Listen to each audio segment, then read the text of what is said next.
अस्सलाम वालेकुम दोस्तों, मैं हूं आपका जानशीन अली गलेजा। आपको हम दिखाते हैं कि हम किस तरह किसान की ज़िंदगी गुजारें। किसान की बहुत ही मुश्किल ज़िंदगी है। ये देखो, हम पानी लगाते हैं, अपनी फसलों को पानी लगा रहे हैं। कितना मुश्किल है पानी लगाना।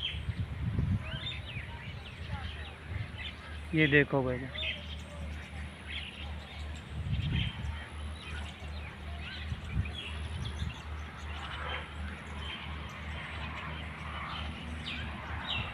जब हमारी फसल तैयार हो जाती है तो हमें पूरा मुआवजा नहीं मिलता।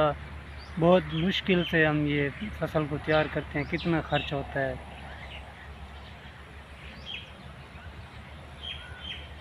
ये करने वाला ही जानता है कि कितना खर्च होता है।